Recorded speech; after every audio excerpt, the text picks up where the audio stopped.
If you like this video, make sure to subscribe to Downfall Network for more cool content.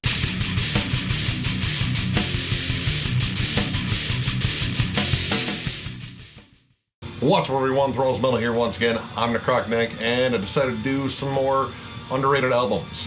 And I decided to do melodic death metal this time since, honestly, we haven't really touched on a lot of melodic death metal. There hasn't been a lot of new releases that we wanted to keep up on, but I figured let's go through some older ones, or at least some underrated ones, I thought.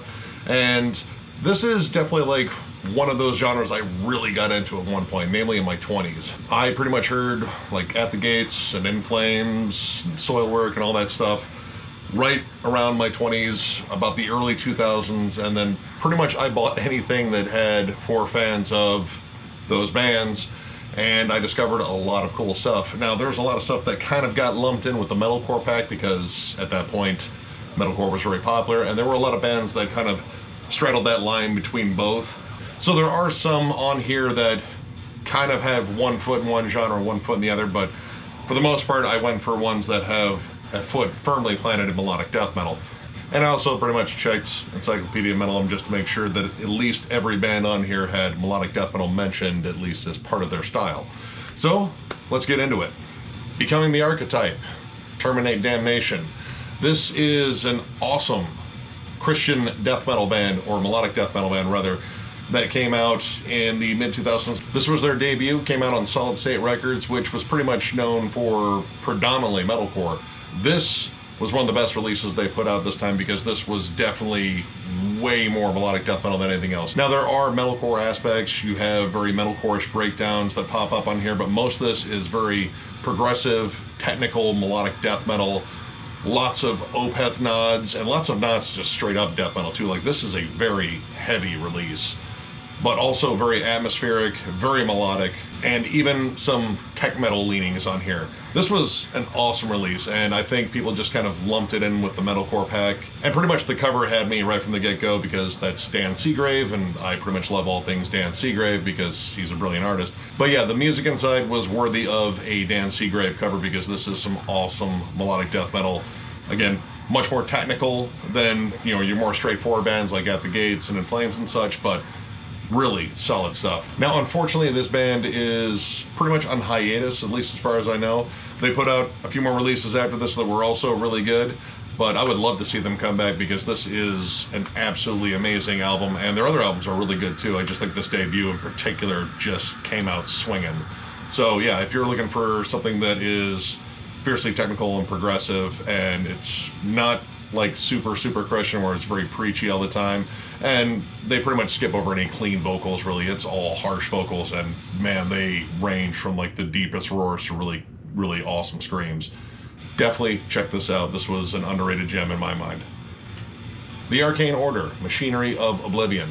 This was another debut album, came out in 2006 on Metal Blade, and this is a thrashy melodic death metal band from Denmark, just pretty much ripping and flying at all the times. This is definitely more straight ahead, more like, you know, At the Gates in terms of just the pace is very fast, like Slaughter of the Soul.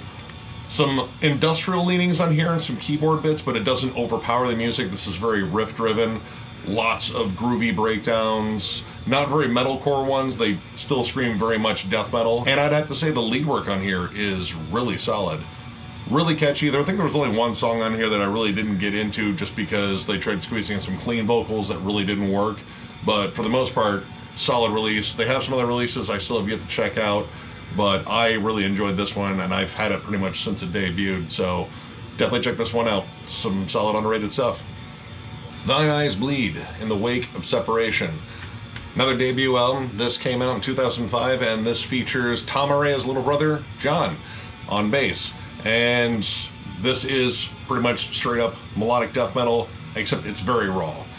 Very raw to the point where I think the production's a little uneven, but it actually has a lot of elements of American death metal in here too. So you get your straight up At the Gates sort of stuff on here, and then you also mix in some stuff that might be a little bit more akin to Black Dahlia Murder, which they definitely, like a lot of things, European too, but there's definitely that American death metal side to them. Pretty solid stuff. The only thing I didn't like on here were the cleans, but when it came down to the riffs and the energy and the flat out heaviness, like this gets massively chuggy Doesn't abandon the melody though. It is definitely distinctly melodic death metal, but it's very heavy. And in fact, I'd say it's one of the heavier ones on this list. And it has some solid thrash nods, which I'm a sucker for thrash, so that definitely got me. So yeah, definitely check this one out. They have 2 other albums. I have one of the other ones, which was also really good, but this debut was the one that really jumped out at me. And I can't seem to find their 3rd one. I don't know if they actually released it on CD or it's just available as a download, but I'm gonna go looking because I might as well complete the set, because I believe this band is defunct or at least on indefinite hiatus. So yeah, definitely check this one out. It's a solid release. Memphis The Wind Up, yet another debut album. This band was from Sweden. This came out in 2006, and this is progressive melodic death metal. I absolutely love the songwriting on here. It is technical but loaded with hooks, polyrhythmic. There's even some jazzy sections on here. The guitar work is wild. Like, there's lots of cool distant riffing, but everything seems like it has a solid melodic hook. A lot of it reminds me of Opeth, especially in their more heavy moments. It's pretty much like every frantic Opeth moment, and then throw in like some stuff that is almost akin to like tech death. But again, always with a hook. That was one of the things I really loved about this album. Across the board, every song had a solid hook, and there's like these unifying passages in between tracks that sort of kind of keep this thing going like as like one uniform thing. This is a great listen start to finish, and that's pretty much how I recommend listening to it. Start it all the way to the end. It is an awesome listen.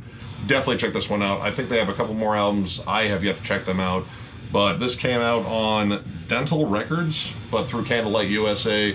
Definitely check this one out. Of course, there'll be links to all the music. I strongly recommend this album. I have jammed it a lot ever since I got it, and that was pretty much right around the time it came out, because I heard it on a sampler from Terrorizer or Metal Hammer, take your pick. But incredible release. Definitely check this band out. Light This City, Facing the Thousand. Now, this band started off as more of a metalcore band. At least their first 2 releases were definitely more metalcore, though they had a lot of melodic death metal influence on there. I think on their first album they even covered At the Gates Cold. This one, they pretty much abandoned most of their core influences and wrote a awesome, straight up melodic death metal album. No clean vocals. This is all about going for the heavy, but heavy with those melodic death metal hooks. Like, this sounds like it could have come out in Sweden in the mid-90s. Definitely has a lot of that At the Gates influence. Definitely some Arch Enemy, because it's very thrashy and very chuggy. I love the energy on this. Every track on here is an absolute banger. And they would do a follow-up to this, which was pretty good, but then break up in 2008, and then reform briefly in 2015, and break up again, and then reform in 2017.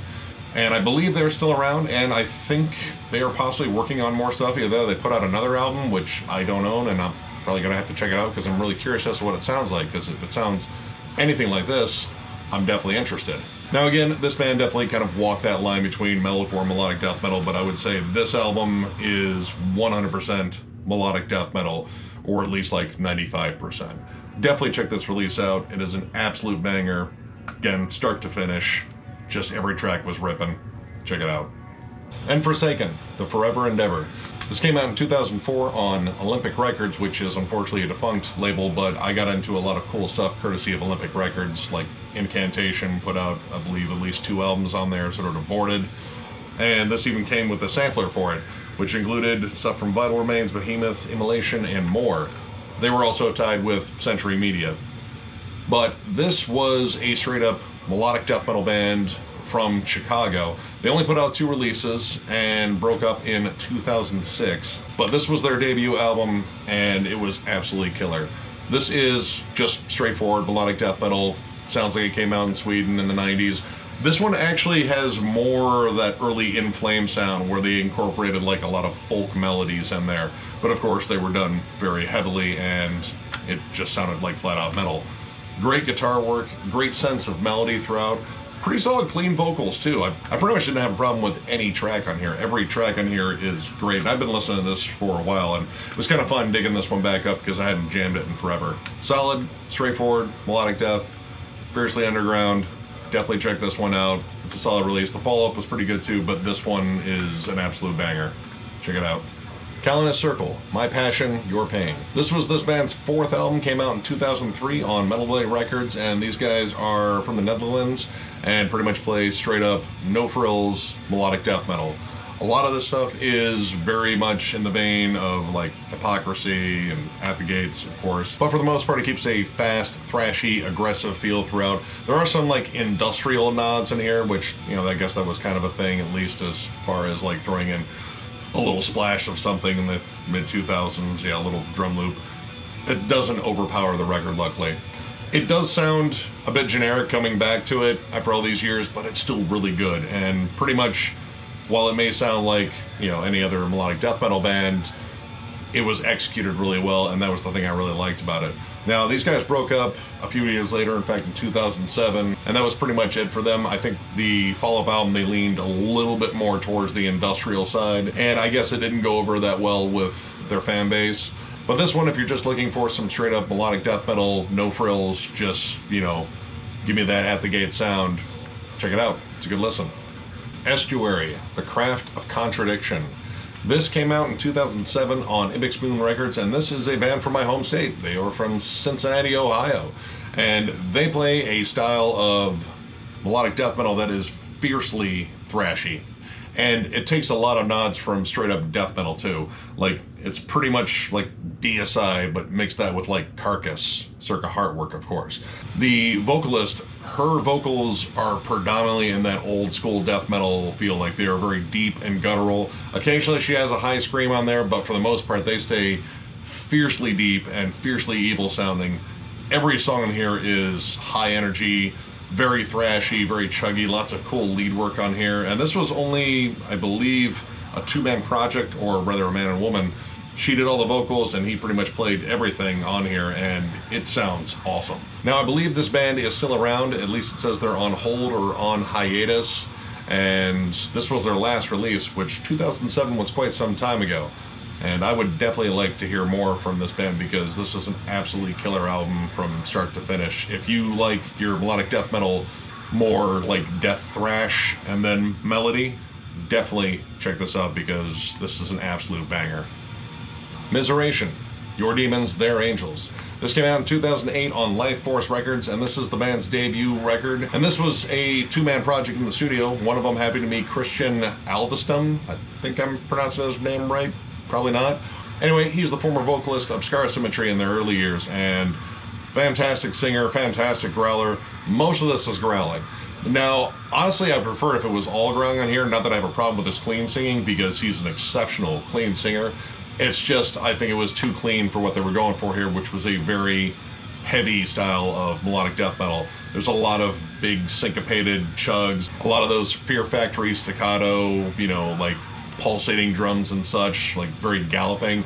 Lots of blast beats on here. This has a fiercely modern death metal feel, which is pretty much what they shifted to on all their other releases. They pretty much abandoned the melodic death metal aspect and just went for straightforward modern death metal. So this is the only one they did that was more straightforward melodic death metal. Pretty solid release though. I definitely recommend checking them out. Check out their later stuff too. It's pretty good, but this is the one that really stands out as a melodic death metal album. The rest of them definitely more of that modern death metal sound, but this was pretty solid. Definitely check it out. And finally we have Blinded by Faith, Weapons of Mass Distraction. Now, this came out on Galley Records in 2007. Now, this band was active from 96 to 2017, so they just recently broke up. This is pretty much like almost symphonic melodic death metal. Now, they used to be a melodic black metal band, but they shifted more towards melodic death metal in their later releases, and this was pretty much that one that was the one that definitely pushed more towards melodic death metal, though there are still black metal elements on here. Lots of keyboard play on here, but it's kind of that symphonic style, and actually it's not overbearing because it kind of adds to the chaotic nature of the music, because this is very all over the place. Like, it can have fiercely like At the Gates parts and then move into like more like thrashy stuff, like more Hypocrisy, which we're jamming right now in case you can hear it. There's some interesting industrial sections on here, and then some of the keyboard play kind of reminds me of like Dark Tranquility or early Children of Bodom. It's fun, it's thrashier than hell. It's pretty much always in your face, and it has an interesting sort of theme to it about just how the world's going insane. And this was back in 2007. I wonder what they think of it now. It's pretty nuts out there. But definitely check this out because this was a really solid listen, and I need to check up on their follow-up because apparently that was pretty good too. And since they're done, might as well check out the rest of their stuff. So yeah, check it out. Alright, well that does it for another underrated album, so I'm probably gonna get back to these periodically because I like doing this. This is just kind of fun going through these old gems and actually sitting down and listening to them again. So, if you like the video, give it a thumbs up, and if you're new to the channel, subscribe because we do stuff like this all the time. Catch you later.